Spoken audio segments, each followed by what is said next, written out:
Tampaknya lotus putih bukanlah sesuatu yang diciptakan dari harta karun, melainkan sesuatu yang terbentuk dari kekuatan sihir wanita itu sendiri.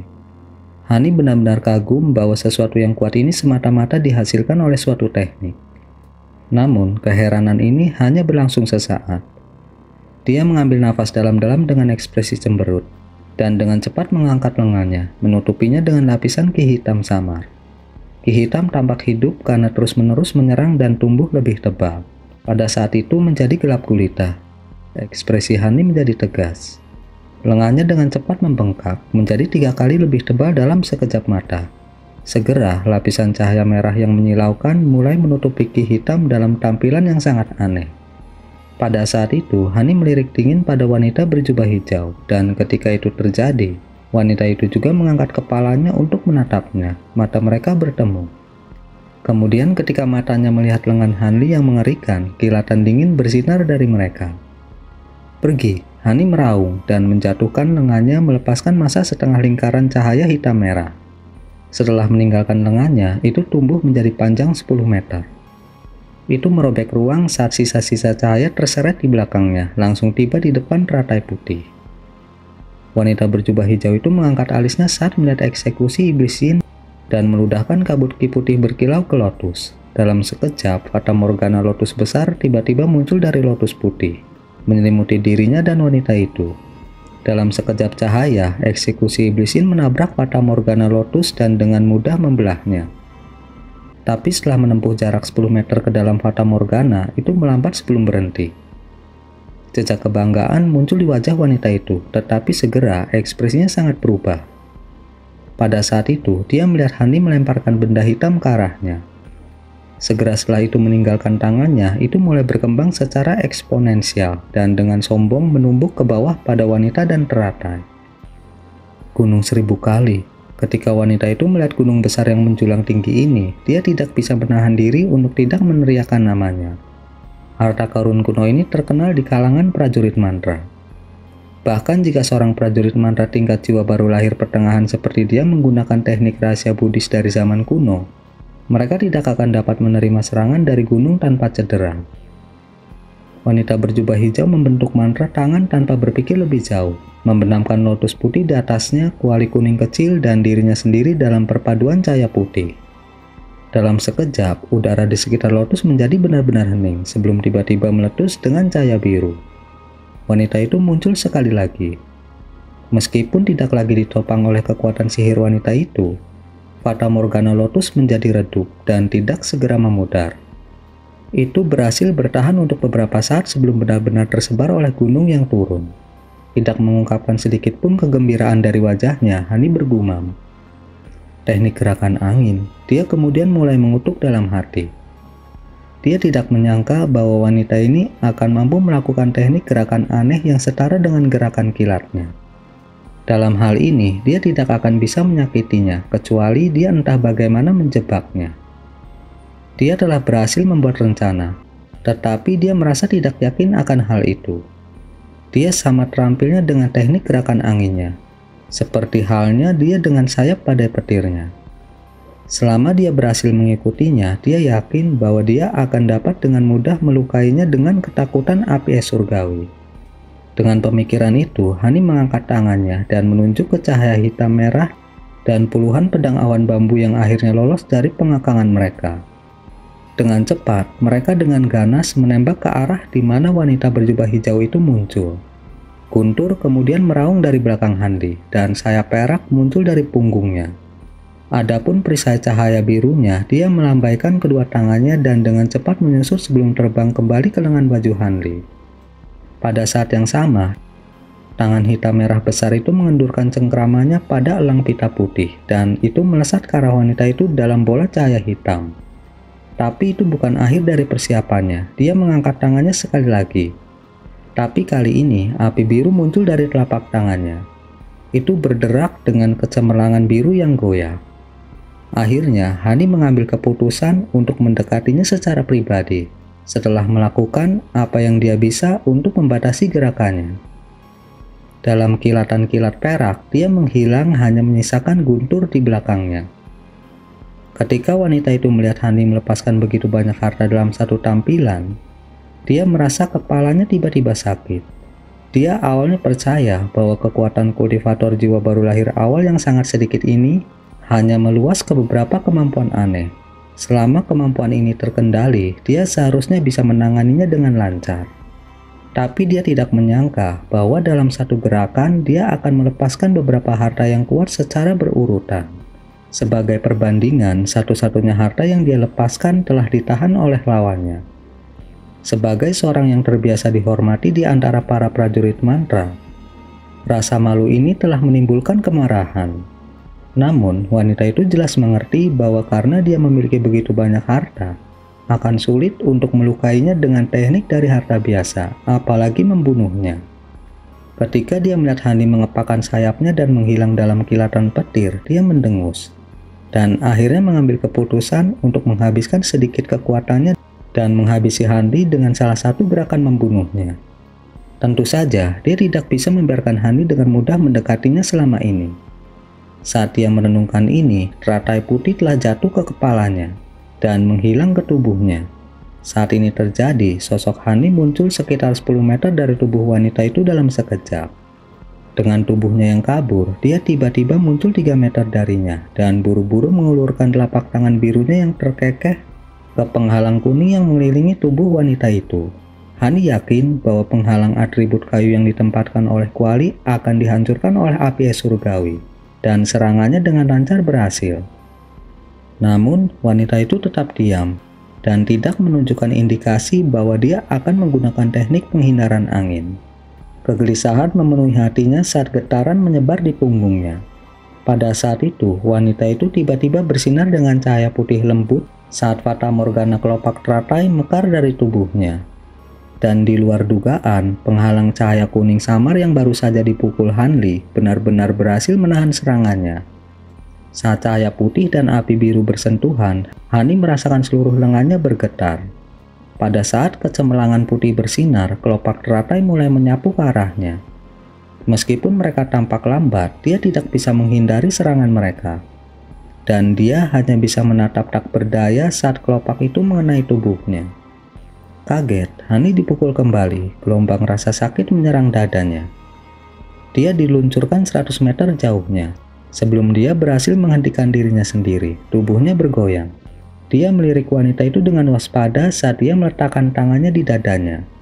Dia mendongak dan melihat wanita berjubah hijau itu sekarang berdiri di atas teratai yang membentang selebar 10 meter.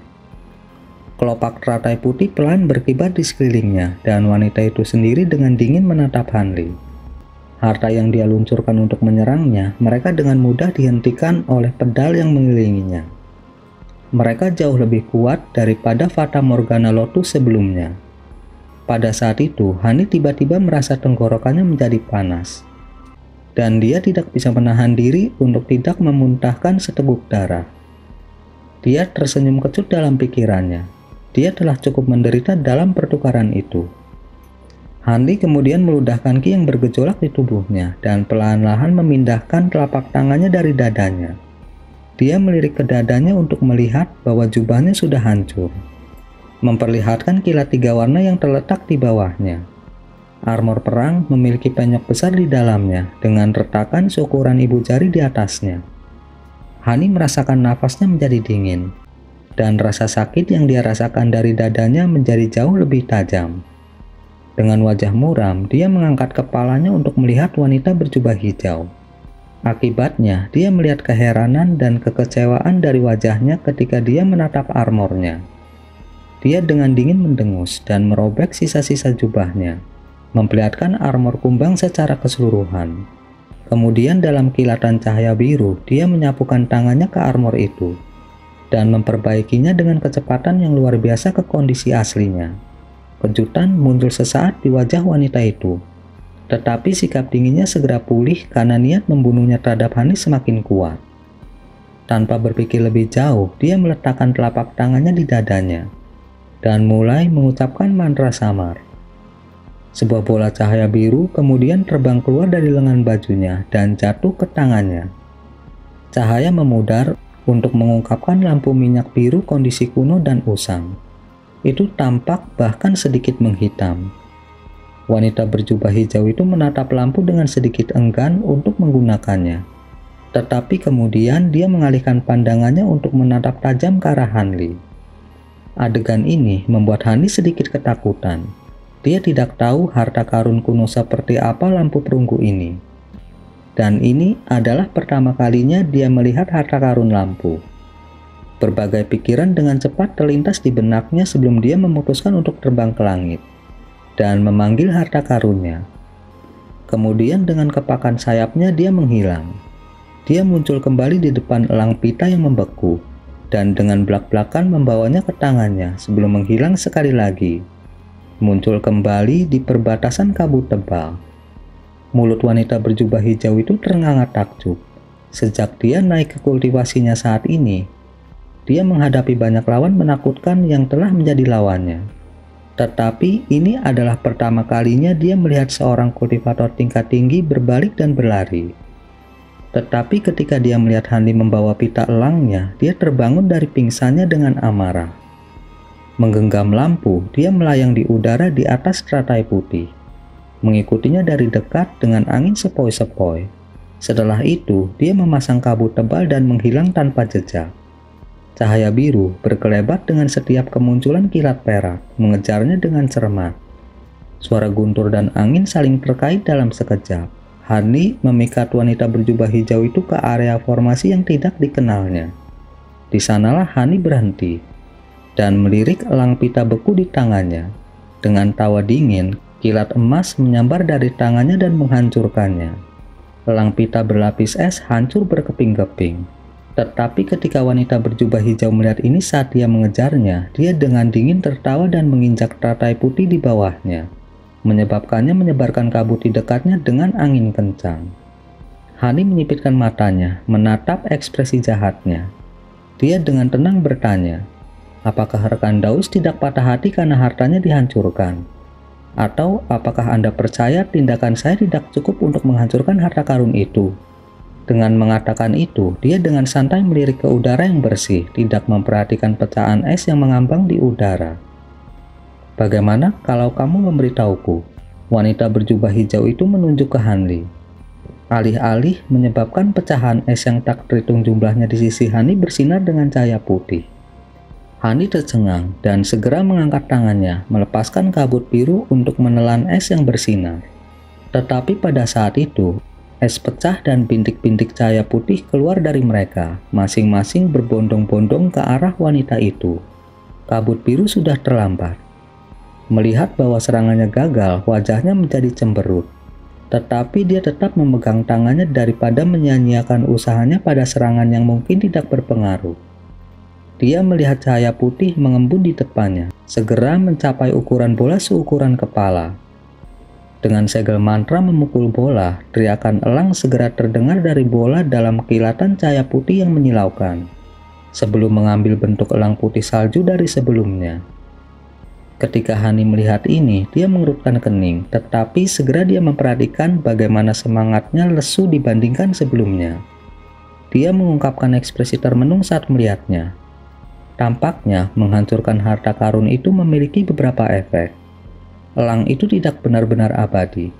Dia yakin setelah dia membunuh elang beberapa kali lagi, itu pasti akan berubah menjadi abu dan tersebar. Meskipun melihat bahwa elang telah melemah, dia tanpa berkata-kata melambaikan tangannya dan memerintahkannya untuk terbang ke langit. Kemudian berputar di udara sebelum melayang kembali sebagai pita putih. Begitu menyentuh tubuh wanita itu menghilang.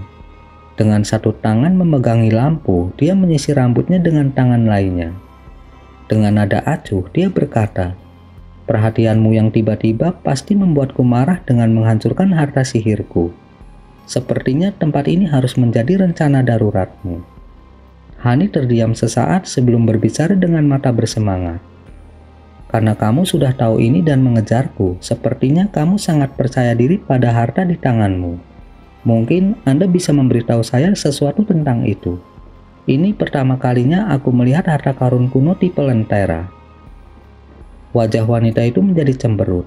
Dia berkata tanpa syarat, "Tidak, bagaimana kalau aku mengirimmu ke dunia bawah?" Dia kemudian membuka mulutnya dan meludahkan bola api jiwa baru lahir ke dalam lentera. Pintik-pintik cahaya biru kemudian mulai perlahan naik darinya.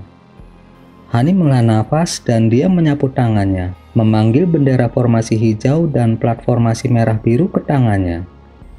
Dia melirik wanita itu dalam-dalam sebelum melemparkan bendera formasi kecil ke udara. Dia dengan cepat memukulnya dengan segel kecil dan buru-buru menggumamkan mantra. Bendera formasi menyala dengan cahaya, langsung menyebabkan kabut hijau tiba-tiba terbentuk. Itu membentang 100 meter di sekitar langit dan berserakan dengan angin sebelum berubah menjadi naga kabut hijau sepanjang 40 meter. Pada saat yang sama, Hani memerintahkan naga banjir untuk menyerang wanita itu. Dia memiliki platformasi di tangannya yang bersinar dengan cahaya. Dia melemparkannya ke bawahnya dan membuatnya segera berubah menjadi kabut putih saat menghilang lebih jauh dari pandangan. Tiba-tiba, lautan kabut di bawah mulai bergolak dan melepaskan cahaya merah biru yang tak terhitung jumlahnya yang melesat ke arah wanita berjubah hijau dalam rentetan padat. Dia kemudian mengeluarkan lonceng perak kecil dengan lambaian lengan bajunya. Itu meluas secara liar dalam sekejap mata dan mulai melepaskan gelombang suara perak dengan dering keras. Kemudian setelah semua itu selesai, dia melesat ke arah kepala wanita berjubah hijau itu. Karena dia tidak bisa mendekati wanita itu, dia akan menggunakan gelombang suara perak untuk menyerang. Mungkin serangan tanpa bentuk akan memiliki beberapa efek. Tentu saja, melawan bunga teratai putih, wanita berjubah hijau dan lampu perunggu yang tidak dikenal, gerakan membunuh Hani bukanlah serangan yang dia lepaskan, melainkan Silver Moon yang telah membenamkan dirinya lebih awal di bumi. Pada saat itu, Silver Moon sudah mulai mengurai awan renda ungu dan berdiri di tengah formasi. Dia sedang menunggu ketika wanita berpakaian hijau akan menurunkan kewaspadaannya sehingga dia bisa memberikan pukulan fatal. Meskipun wanita berpakaian hijau tidak tahu bahwa ada seseorang yang sedang menyergap, dia menutup mata terhadap pembatasan dan serangan yang dilakukan Hanli. Dia hanya menundukkan kepalanya untuk melihat lampu yang berkedip-kedip dengan api biru yang lemah. Seringai muncul di wajahnya. Dia tanpa tergesa-gesa mengangkat lengannya dan dengan gesit mengeluarkan api seukuran kacang polong dari lentera dengan 2 jarinya. Pada saat itu, naga kabut, benang cahaya merah biru, dan gelombang suara perak semuanya menyerangnya. Wanita itu tidak mengungkapkan kekhawatiran sedikit pun dan hanya menunjuk ke lotus putih di bawah kakinya. Cahaya putih menyala dan mulai berputar dengan cepat. Kelopaknya berkontraksi sebelum langsung menyelimuti wanita itu dengan penghalang yang tidak bisa ditembus. Naga banjir kabut adalah yang pertama menyerang penghalang. Itu membuka mulutnya dan menyemburkan nafas kabut hijau yang bergelombang. Pada saat yang sama, kelopak teratai putih dari dalam penghalang dengan ringan menyapu dan menyebarkan serangan itu. Kemudian benang merah biru mengikuti, mereka juga telah tersebar. Hanya gelombang suara yang tidak terhalang oleh kelopak bunga teratai putih. Mereka melewati penghalang, tetapi tidak diketahui efek apa yang akan mereka miliki. Ketika Hani melihat ini, dia membentuk gerakan mantra dengan tangannya. Dan benang merah biru menghentikan serangan mereka pada penghalang. Sebaliknya, mereka membentuk jaring besar dan dengan cepat melapisi diri mereka sendiri, menghalangi teratai putih dari setiap sisi. Adapun naga banjir kabut, itu melonjak dan berubah menjadi hamparan kabut hijau yang luas, menenggelamkan teratai putih di dalamnya. Adapun lonceng perak dengan cepat tiba di depan lotus putih dan dikendalikan dengan kekuatan penuh Hanli. Gelombang suara perak menjadi lebih kuat dan terus-menerus menyerang wanita berpakaian hijau melalui penghalang. Untuk sesaat, wanita berpakaian hijau dari dalam teratai putih tampak tertahan. Namun, Hani tidak tampak senang tentang ini sedikit pun. Sebaliknya, dia mengerutkan alisnya saat melihatnya. Saat Hani khawatir bahwa serangan itu benar-benar tidak ada bedanya, kelopak bunga teratai yang berkontraksi segera mekar dan menyebar tanpa peringatan sedikit pun. Kelopaknya masing-masing setajam silet. Kabut dan benang cahaya di sekitarnya benar-benar tersebar begitu bunga itu terbuka. Hani tampak sangat muram saat melihatnya. Wanita cantik berjubah hijau itu berdiri di tengah teratai putih dengan wajah tanpa ekspresi. Dia memegang lampu perunggu di satu tangan dan menggenggam api biru yang tampak biasa di tangan lainnya. Dia melirik Hanli dan kemudian melihat di atasnya kelonceng perak yang menyelimuti wanita itu dalam gelombang suara perak. Ekspresi kasar berkedip dari matanya.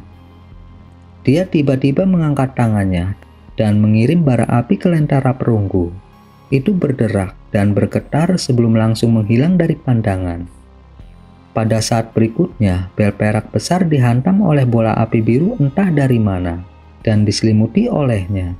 Ketika wanita itu melihat ini, dia mengucapkan mantra, dan permukaan lonceng perak itu hangus oleh api iblis biru yang tidak diketahui. Lonceng perak meraung sejenak dan melepaskan cahaya perak dalam upaya untuk menahan api. Tapi setelah sesaat, lonceng perak itu berubah bentuk oleh api perak dan berubah menjadi perak cair. Setelah itu, api iblis biru menyebar tanpa jejak. Wajah Hani memucat saat melihat harta karun kuno berserakan. Pada saat itu, wanita berpakaian hijau menyapu tangannya dan mengambil bara biru lain dari lampu dengan mudah dan melirik Hani dengan jahat. Hani dalam hati mengutuk dan mengepakkan sayap badai petirnya tanpa berpikir lagi. Dia kemudian menghilang hanya menyisakan guntur di tempatnya. Wanita itu tidak keberatan sedikit pun dan menjatuhkan bara biru ke dalam lentera. Tepat saat dia hendak meniupkan ki spiritual ke dalamnya, cahaya ungu tiba-tiba melintas di bawahnya, dan jaring ungu selebar 40 meter mengalir ke arahnya dari bawah. Saat wanita berpakaian hijau berdiri di tempat, dia tiba-tiba mendengar tawa wanita lain sebelum langsung diselimuti jaring ungu. Seorang wanita cantik tiba-tiba muncul dalam kilatan cahaya kuning, segera setelah jaring ungu muncul. Dia terkekeh dan berkata, "Karena kamu sudah bermain api, bagaimana kalau kamu menyaksikan kekuatan api giok matahari awan rendah unguku?" Dia mengangkat tangannya. Jaring ungu berkedip-kedip dengan api, menutupinya dengan lapisan api putih biru. Bahkan ada beberapa ular api putih biru yang tiba-tiba muncul dari jaring dan menyerang lotus putih dengan ganas. Segera, teratai putih seluruhnya dilalap api biru putih. Pada saat itu, Hani muncul sekitar 40 meter dari wanita berjubah hijau dengan senyum di wajahnya.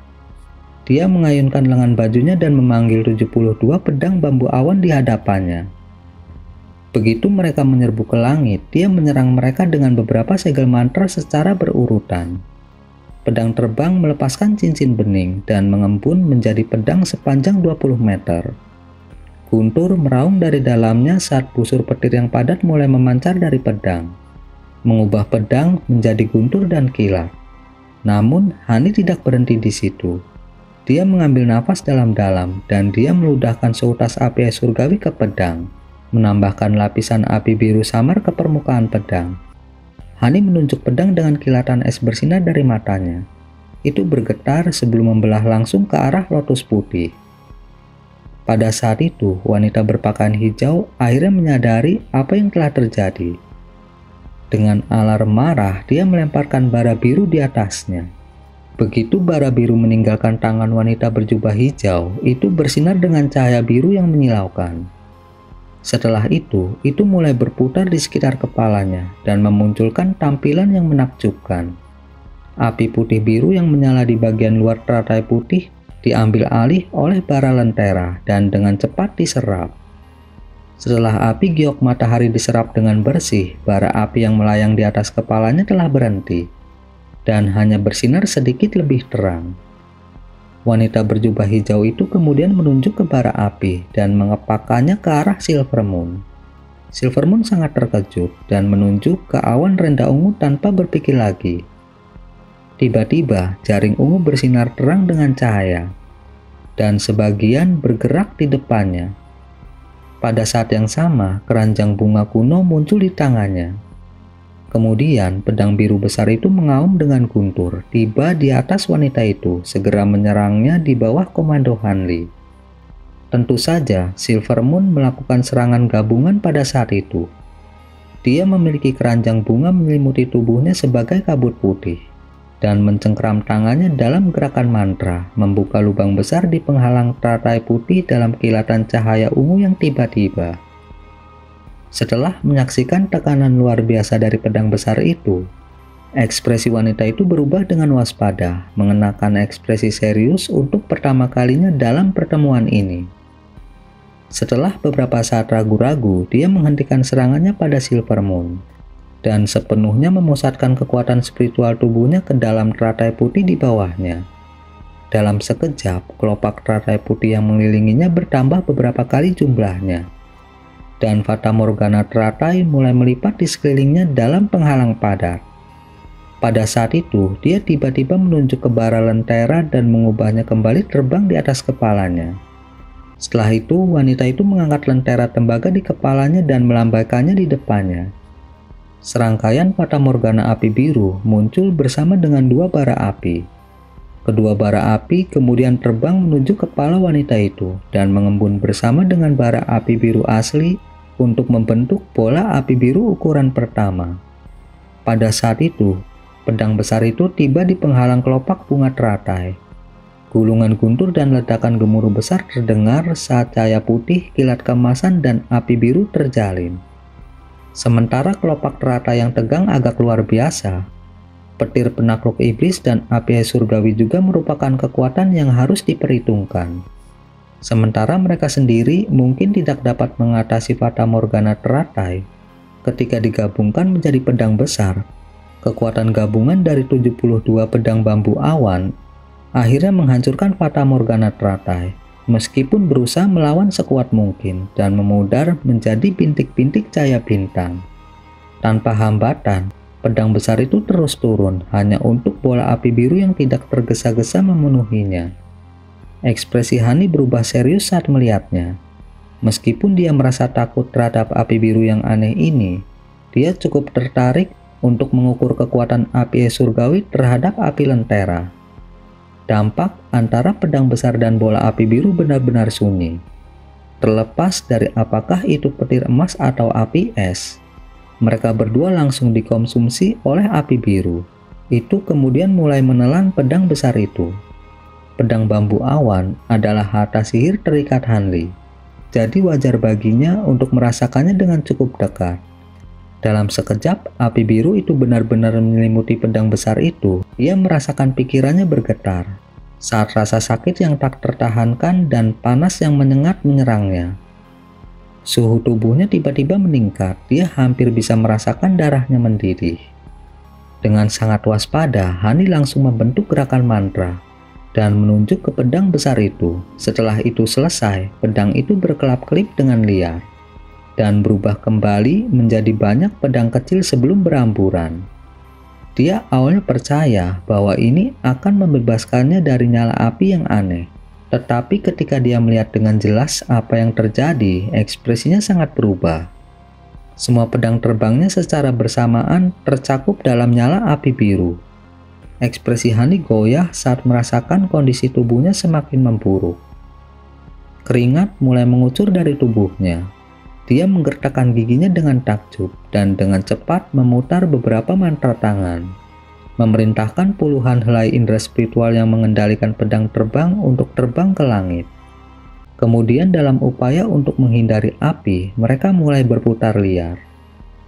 Setelah melihat lonceng perak meleleh menjadi cairan perak, dia menjadi semakin takut jika harta sihir terikat miliknya dihancurkan. Jika ini masalahnya, vitalitas dan indera spiritualnya akan sangat berkurang. Pada saat itu, Fata Morgana Lotus yang hancur telah diganti karena lebih banyak Lotus muncul dari bawahnya untuk memulihkan celah. Wanita itu kemudian dengan dingin melirik pedang terbang berbalut api milik Hanli. Wanita itu mencibir saat melihat pedang berkibar-kibar dalam upaya untuk memadamkan api. Namun dia tidak terburu-buru untuk bertindak. Dia hanya menunggu harta sihir terikat Hanli untuk dihancurkan. Untuk kultivasinya menjadi sangat rusak. Sesaat kemudian, seringai wanita itu membeku, segera digantikan dengan keheranan. Lentera perunggu di kepalanya bukanlah alat sihir biasa. Sebenarnya, itu bahkan bukan miliknya. Itu adalah salah satu dari dua harta silsilah yang diturunkan oleh suku Mulan. Sagele ini dapat memperoleh harta ini bukan hanya karena kultivasinya yang mendalam, tetapi juga karena dia adalah prajurit mantra wanita yang paling kuat di Mulan. Yang paling penting, dia adalah satu-satunya wanita yang memiliki peringkat yang sama dengan saintis Tianlan dari suku Melonca, dan menerima banyak penghargaan di antara prajurit mantra kelas tinggi lainnya. Bahkan 3 sage surgawi Mulan harus memperlakukannya dengan hormat. Sejak dia memperoleh harta karun kuno ini, dia hanya menggunakan lentera beberapa kali karena batasan dan kekasannya. Ketika harta itu mencapai jumlah penggunaan maksimum, harta itu akan segera dicabut dan diberikan kepada tuan yang cocok berikutnya. Harta itu dipegang dengan sangat penting di antara para Mulan. Namun, kegunaan terpenting dari lentera perunggu bukanlah untuk pertempuran. Sebaliknya, itu memiliki penggunaan yang spesifik dan sangat penting. Tentu saja, harta ini jelas sangat kuat dalam pertempuran, dan digunakan oleh tuannya untuk membunuh banyak musuh yang tangguh dan menghancurkan harta yang tak terhitung jumlahnya. Baik itu harta karun kuno atau sihir, nyala api tidak dapat dipadamkan begitu mereka tertutup.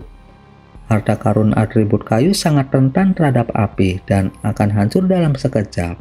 Tapi sementara set pedang terbang Hanli jelas merupakan harta sihir atribut kayu, mereka telah diselimuti api lentera cukup lama, dan tidak menunjukkan indikasi sedikit pun menjadi abu. Tetapi pada saat ia terserap oleh keterkejutannya, cahaya ungu tiba-tiba melintas di atas kepalanya, bersamaan dengan munculnya awan ungu yang tiba-tiba. Wanita berjubah hijau tercengang, dan dia mengalihkan pandangannya untuk melihat Silver Moon yang telah menggunakan kesempatan untuk meluncurkan pembatasan dengan awan rendah ungu.